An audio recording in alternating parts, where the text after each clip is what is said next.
Welcome to Weekly Investment Podcast bersama saya Ferdiansyah Putra dari Eastspring Investment Indonesia untuk Prudential Indonesia.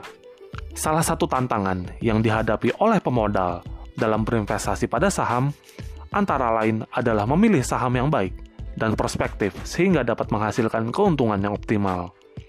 Idealnya, saham yang dipilih seharusnya memiliki potensi masa depan yang cerah yang tercermin pada pertumbuhan positif harga saham tersebut di pasar.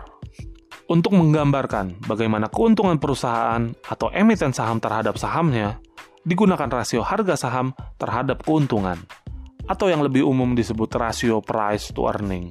Rasio price to earning dikenal sebagai salah satu indikator terpenting di pasar modal. Rasio price to earning dapat diperoleh dengan cara membagi harga saham saat ini dengan keuntungan tahunan per lembar saham. Rasio price to earning yang rendah akan lebih menarik dibandingkan dengan rasio price to earning yang tinggi. Rasio price to earning yang rendah ini disebabkan oleh laba per saham yang relatif tinggi dibandingkan dengan harga sahamnya, sehingga tingkat hasil investasinya lebih baik dan periode pengembalian modalnya lebih singkat.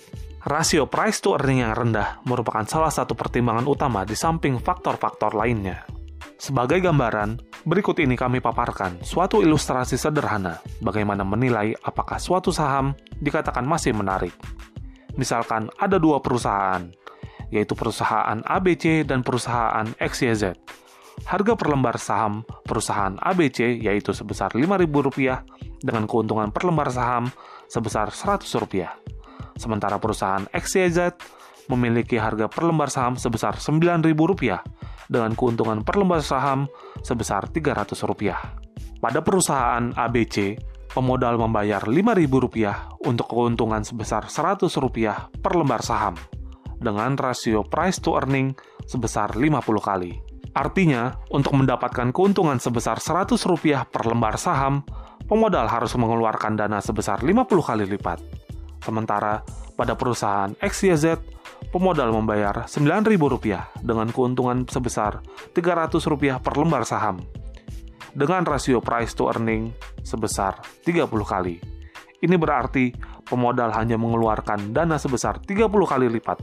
Dengan demikian, secara sederhana dapat disimpulkan bahwa saham perusahaan XYZ sebenarnya lebih murah, meskipun harga sahamnya lebih tinggi dibandingkan dengan saham perusahaan ABC. Namun, untuk mendapatkan gambaran yang lebih objektif, akan lebih baik jika menghindari pengambilan keputusan investasi hanya berdasarkan rasio price to earning saja. Dalam mempertimbangkan apakah harga suatu saham masih menarik atau tidak, ada beberapa faktor penting yang harus diperhatikan, yaitu kinerja masa lalu dan prospek masa depan dari sebuah perusahaan. Kita perlu mencermati tingkat pertumbuhan perusahaan di masa lalu dan potensinya untuk terus berkembang di masa depan. Bagi manajer investasi, penggunaan rasio price to earning adalah bagian dari mekanisme pemilihan efek saham.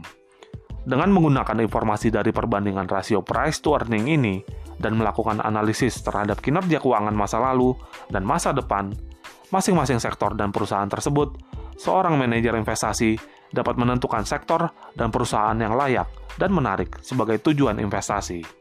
Manajer investasi masih perlu melakukan beberapa proses investasi lain, seperti proses pembentukan portofolio, melakukan mekanisme pengawasan dan evaluasi kinerja, serta menerapkan sistem kepatuhan dan manajemen risiko. Semua itu dilakukan demi memenuhi kewajiban untuk melakukan yang terbaik bagi seluruh investor.